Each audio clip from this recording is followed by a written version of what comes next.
మొదటిసారిగా భారత విదేశాంగ శాఖ మంత్రి జైశంకర్తో భేటీ అయ్యారు sir.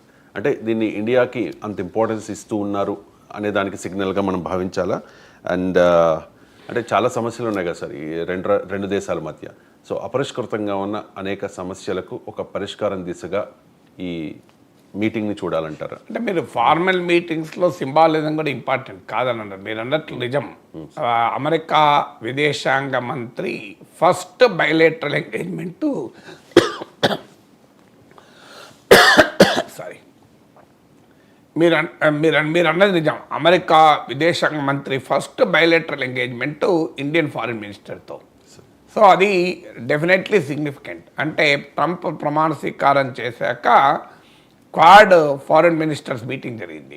క్వాడ్లో America, India, Japan, Australia ఈ 4 దేశాలు క్వాడ్లో భాగస్వామ్య దేశాలు.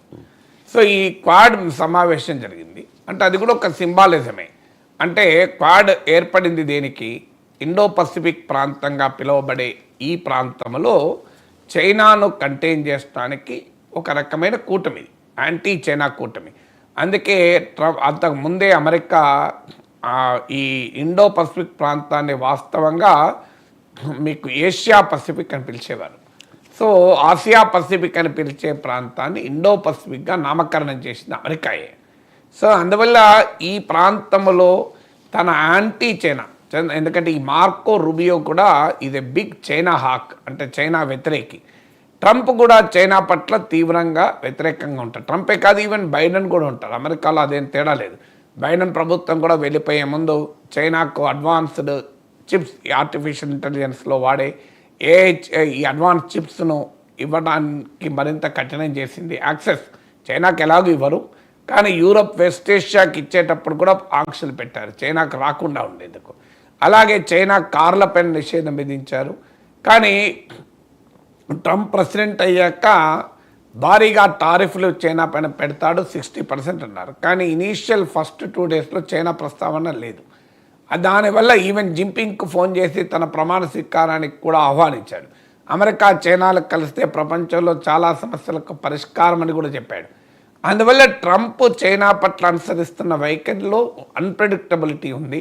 ఒకవైపు చైనాకు వ్యతిరేకమని చెబుతూనే మళ్ళీ చైనా పట్ల సానుకూలంగా కూడా వ్యవహరిస్తున్నాడన్న విమర్శలు వచ్చిన నేపథ్యంలో క్వాడ్ సమావేశం జరగడం ద్వారా ట్రంప్ ఎజెండాలో చైనాను కంటైన్ చేయడం అనేది నెంబర్ 1 అంశంగా ఉంటుంది అన్న మెసేజ్ పంపించారు. ఇక్కడ వరకు అందుకే క్వాడ్ సమావేశం ఫస్ట్ జరిగింది. క్వాడ్ తర్వాత ఫస్ట్ బైలేటరల్ ఎంగేజ్మెంట్ అంటే మార్కో రూబియో ఫారిన్ మినిస్టర్గా అయ్యాక, అమెరికాలో వాళ్ళని ఫారిన్ సెక్రటరీ అంటారు, మన దేశంలో ఫారిన్ సెక్రటరీ అంటే అఫీషియల్, అమెరికాలో ఫారిన్ సెక్రటరీ అంటే minister. So Marco Rubio first bilateral engagement అంటే ద్వైపాక్షిక సమావేశం ఇండియన్ ఫారిన్ మినిస్టర్ అయిన జయశంకర్తో జరిగింది. ఎందుకంటే ట్రంప్ ప్రమాణ స్వీకారానికి భారత ప్రభుత్వం తరఫున ప్రధానమంత్రి ప్రతినిధిగా జయశంకర్ హాజరయ్యాడు. అందువల్ల ఇది డెఫినెట్గా సింబాలిక్గా ఒక ప్రియారిటీ ఇచ్చినట్లు. సాధారణంగా గతంలో మనం చూసుకుంటే బార్డర్ కంట్రీస్ ఫారిన్ మినిస్టర్స్తోనో లేదా నాటో సభ్య దేశాలైన ఫారిన్ మినిస్టర్స్తోనో సమావేశం అవుతూ ఉంటాడు అమెరికా ఫారిన్ మినిస్టర్. మీరు గతంలో జరిగిన అనుభవాలు తీసుకుంటే అంటే కెనడా ఫారిన్ మినిస్టర్తోనో లేదా జపాన్ ఫారిన్ మినిస్టర్తోనో ఇలా సమావేశం అవుతారు. కానీ నాటోలో సభ్య దేశము కాదు భారతదేశము, అలాగే నైబర్ కంట్రీ కాదు. అయినా భారతదేశ విదేశాంగ మంత్రితో సమావేశం కావడం డెఫినెట్లీ ఇది సింబాలికల్గా సిగ్నిఫికెంట్ మీరు అన్నట్లు. దాంతోపాటు ఈవెంట్ సీటింగ్ కూడా ఒక ఇంపార్టెంట్. ఫార్మల్ ఈవెంట్స్లో ఎక్కడ సీటు ఇచ్చారన్నది కూడా ఒక ప్రాధాన్యతకి ఇండికేటర్. మీరు అందులో భాగంగా చూస్తే జయశంకర్కు దేశాధినేతలతో పాటు ఫస్ట్ రోలో కూర్చోబెట్టారు. ప్రైమ్ మినిస్టర్ ఆఫ్ ఈక్వడార్ పక్కన మన ఫారిన్ మినిస్టర్ జయశంకర్ కూర్చున్నాడు. సో మీకు ఆస్ట్రేలియా, జపాన్ లాంటి అమెరికా అత్యంత కీలకమైన మిత్రపక్షాలు, నాటో భాగస్వామ్య పక్షాలైన దేశాలు ఆస్ట్రేలియా, జపాన్ల ఫారిన్ మినిస్టర్స్ కూడా ఒక 2-3 రోస్ వెనకాల కూర్చున్నారు. కానీ జయశంకర్ మాత్రం స్ట్రేట్ ప్రమాణ స్వీకారం చేస్తున్న డొనాల్డ్ ట్రంప్కు క్వైట్ ఎదురుగా, మీరు వీడియోలో చూస్తే మీకు తెలుస్తుంది, ట్రంప్ ఎదురుగా కూర్చున్నాడు. అంటే ఫారిన్ మినిస్టర్ అయి కూడా దేశాధినేతలకు ఇచ్చేటువంటి సీట్లో కూర్చొని పెట్టారు. అది కూడా ఒక ఇండికేటర్, అంటే ఇండియాకు ఏ ప్రాధాన్యత ఇస్తున్నారన్నది. ఈ రెండు సింబాలిక్గా జస్టర్స్ డెఫినెట్గా ప్రియారిటీ ఇచ్చినట్లే. కానీ సింబాలిజం అనేది సరిపోదు, అందులో ట్రంప్ కాలంలో అసలే సరిపోదు. ఎందుకంటే ట్రంప్ ఎప్పుడేం చేస్తాడో ఎవరికి తెలియదు. అందువల్ల సబ్స్టాన్షియల్ ఇష్యూస్ అడ్రస్ కావాలి. మార్క్ రుబియో జయశంకర్ సమావేశంలో అమెరికా రైజ్ చేసిన ఫస్ట్ కన్సర్న్ ఇల్లీగల్ మైగ్రేషన్. అది ఎందుకంటే అది ట్రంప్ ఎజెండాలో ఉంది. అందుకే మొదటి రోజే బర్త్ రైట్ సిటిజన్షిప్ పైన ఆంక్షలు విధించాడు. ఆటోమేటిక్ బర్త్ రైట్ సిటిజన్షిప్ రద్దు చేశాడు. సో అన్డాక్యుమెంటెడ్ పేరెంట్స్కు పుట్టిన బిడ్డలకు బర్త్ రైట్ సిటిజన్షిప్ ఉండదు అని చెప్పాడు. అలాగే అమెరికా మెక్సికో బార్డర్లో నేషనల్ ఎమర్జెన్సీ ప్రకటించాడు. అక్కడ బార్డర్ సీల్ చేశారు, మిలిటరీని కూడా ఇన్వాల్వ్ చేస్తున్నారు, డిటెన్షన్ సెంటర్స్ పెడుతున్నాడు, మాస్ డిపోర్టేషన్కు ప్రయత్నాలు చేస్తున్నాడు. అందువల్ల ట్రంప్ ఎజెండాలో ఇల్లీగల్ మైగ్రేషన్ కీలకం.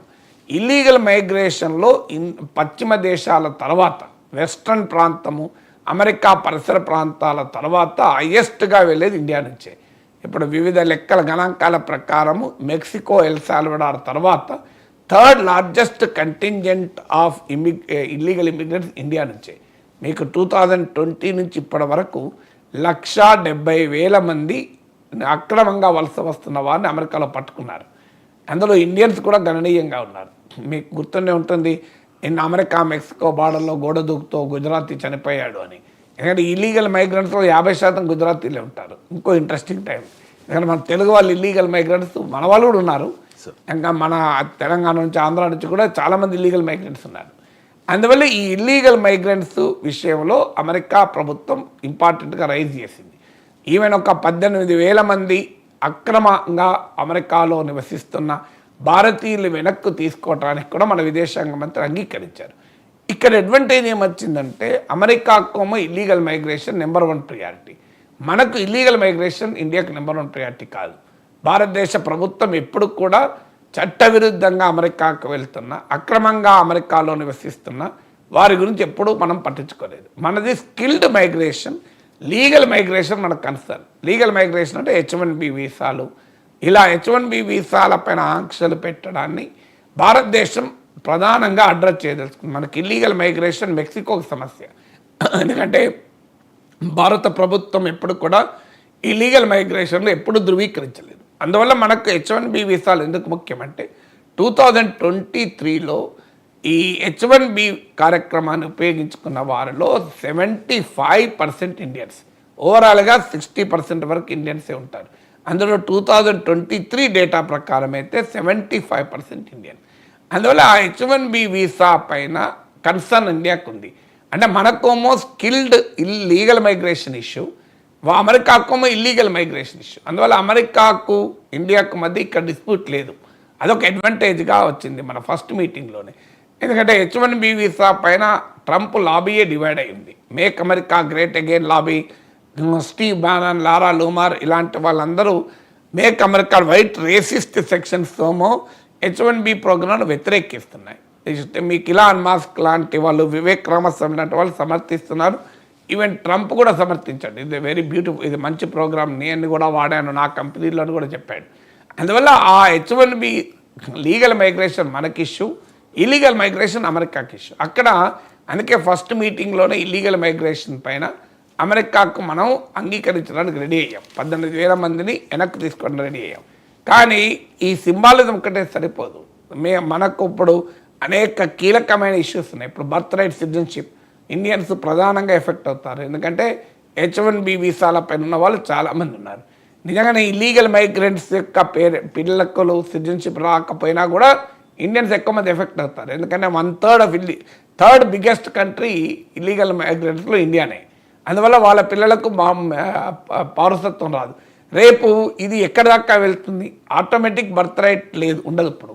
అందువల్ల H1B వీసా ఉన్న వాళ్ళను కూడా ఏ రకంగా అమెరికా ఇబ్బంది పెడుతుందో తెలియదు. అందువల్ల బర్త్ రైట్ సిటిజన్షిప్ కూడా ఇండియన్స్కి ఒక ఛాలెంజ్ అక్కడ. అందువల్ల ఇలాంటి కన్సర్న్స్ అయితే దీనికన్నా కూడా, అంటే భారతదేశంలో పౌరసత్వం వదులుకొని అమెరికాలో పౌరులు అవుతున్న వాళ్ళ గురించి మనం ఏదో పట్టించుకోవాలి అని అనుకుంటే ట్రేడ్ ఒక ప్రధానమైన అంశంగా ఉంటుంది. ఎందుకంటే భారతదేశం పైన భారీ ఎత్తున సుంకాలు విధిస్తాను, it's a big tariff king అన్నాడు. అయితే ఫార్చునేట్లీ ఫస్ట్ Day 1 Day 2 దాంట్లో టారిఫ్ల గురించి మాట్లాడలే ట్రంప్. కానీ ఈ టారిఫ్ల ప్రమాదం డెఫినెట్గా ఉంది. అలాగే బ్రిక్స్ నేషన్స్ డీడాలరైజేషన్కు ప్రయత్నిస్తే 100% టారిఫ్లు విధిస్తారని హెచ్చరించాడు. బ్రిక్స్లో ఇండియా కూడా కీలకం. డాలర్ ఏతర ట్రేడ్ కొరకు ఇండియా కూడా ప్రయత్నం చేస్తుంది. ఇప్పుడు రష్యాతో రూబుల్లో, ఇరాన్తో కూడా మనం ప్రయత్నం చేస్తున్నాం. అందువల్ల డాలర్కు ప్రత్యామ్నాయమైన కరెన్సీ కొరకు క్రియాశీలకంగా పనిచేస్తున్న దేశాల్లో భారతదేశం ఒకటి. అందువల్ల డెఫినెట్గా డీడాలరైజేషన్కు వ్యతిరేకంగా అమెరికా అధ్యక్షుడిగా ట్రంప్ చేసే ఒత్తిడి, డీడాలరైజేషన్ అనేది ఎజెండా కాకపోయినా ఇమీడియట్గా డాలర్కు ప్రత్యామ్నాయమైన కరెన్సీలో ట్రేడ్ కొరకు భారతదేశం ప్రయత్నిస్తుంది. అక్కడ ట్రంప్ ప్రభుత్వ వైఖరికి, భారత ప్రభుత్వ వైఖరికి కంప్లీట్ కాంట్రడిక్షన్ ఉంది. మీకు ఇమిగ్రేషన్ విషయంలో లేనిది డాలర్ విషయంలో ఉంది. ఎందుకంటే ఆల్రెడీ మనము రూపాయి హిస్టారికల్లీ లో లెవెల్కు పడిపోయింది, మనం చూస్తున్నాం పేపర్లో. అందువల్ల మనకు డాలర్ స్ట్రెంగ్తన్ కావడం అనేది ఒక పెద్ద ఛాలెంజ్గా మారిపోతుంది. కనుక అనివార్యంగా అక్కడ ట్రంప్ వైఖరేమో డాలర్ను బలోపేతం చేయడం, మన వైఖరేమో డాలర్కు ప్రత్యామ్నాయంగా మనం రూపీని కూడా ఇంటర్నేషనల్ ట్రేడ్ కరెన్సీగా మార్చుకోవడం, మనం నాన్ డాలర్ డాలర్కి ఆల్టర్నేటివ్ చూడడం అనేది ఒక ప్రధానమైన అంశం. అలాగే generalised system of preference GSP అని ఉంది. జిఎస్పి కింద 1970s అమెరికన్ ట్రేడ్ యాక్ట్తో వచ్చిన విధానం ఇది. ఈ జనరలైజ్ సిస్టమ్ ఆఫ్ ప్రిఫరెన్సెస్ కింద కొన్ని రకాల వస్తువులపైన అమెరికాలో సుంకాలు ఉండవు, ఉన్నా చాలా పరిమితంగా ఉంటాయి. ఈ జనరలైజ్ సిస్టమ్ ఆఫ్ ప్రిఫరెన్సెస్లో బాగా లాభపడిన దేశం భారతదేశం. అఫ్కోర్స్ చైనా లాంటి దేశాలు కూడా లాభపడ్డాయి, కానీ హయ్యెస్ట్ బెనిఫిట్ ఇండియా లాభం పొందింది. ఈ జనరలైజ్ సిస్టమ్ ఆఫ్ ప్రిఫరెన్సెస్ను పునరుద్ధరించాలి, అట్లీస్ట్ ఇండియాను అందులోకి తీసివేయకూడదని మన వాదన. దానికి ట్రంప్ కాదు, బైడెన్ కాదు, ఎవరు ఒప్పుకుంటలేరు. సో అందువల్ల ఇలాంటి ట్రేడ్ కన్సర్న్స్ ఖచ్చితంగా మనకున్నాయి. సో అందువల్ల కన్సర్న్స్ ఇప్పుడు మనకు అలాగే టెర్రరిజం పైన గురుపత్వంత్ సింగ్ పన్ను అనేవాడు ఖలిస్తాన్వాది అమెరికా అధ్యక్షుడిగా ట్రంప్ ఇచ్చిన పార్టీలో కనబడమే కాకుండా అందరూ యుఎస్ఏ నినాదం ఇస్తే వీడు ఖలిస్తాన్ జిందాబాద్ నినాదం ఇచ్చాడు. మరి అది వాడు ఇన్విటేషన్ మీద వచ్చాడో మనకు తెలియదు. అమెరికా ట్రంప్ టీంలో అసిస్టెంట్ అటార్నీ జనరల్ ఇది క్లియర్ ఖలిస్తానీ సపోర్టర్, హర్మీత్ కౌర్ అనుకుంటా ఆ పేరు. సో అందువల్ల ఈ కన్సర్న్స్ ఉన్నాయి. ఇండియాకు అమెరికాకు మధ్య రిలేషన్స్లో చాలా సీరియస్ కన్సర్న్స్ ఉన్నాయి. ఇప్పుడు మన ఇండియా రష్యా రిలేషన్షిప్ను అమెరికా సహించలేకపోతుంది. అలాగే ఇటీవల మనం చైనాతో కూడా రిలేషన్స్ మెరుగుపరుచుకుంటున్నాం, బార్డర్ అగ్రిమెంట్ కుదుర్చుకున్నాం. చైనా ఇది hour biggest trading partner. China పట్ల, చైనాతో కానీ, ఇరాన్తో కానీ, రష్యాతో కానీ ఇండియా ఏ రకమైన ట్రేడ్ రిలేషన్స్ పెట్టుకున్నా అమెరికా వ్యతిరేకిస్తుంది. మనకు ఇరాన్కు కూడా మంచి రిలేషన్స్ ఉన్నాయి. ఎందుకంటే ఇటీవల కూడా చబహర్ పోర్ట్లో మళ్ళీ మనం యాక్టివిటీ మొదలు పెట్టాం. ట్రంప్ ఇది బిగ్ ఇరాన్ క్రిటిక్. అందువల్ల ఇవన్నీ కూడా పరిష్కారం కావాలి. సింబాలిజం బాగానే ఉంటుంది, సమస్యల్లో సబ్స్టాన్షియల్ ఇష్యూస్కి వచ్చేవరకే వస్తుంది కదా. ఇక next topic, Bharatiya Janata party నేతృత్వంలో ఉన్న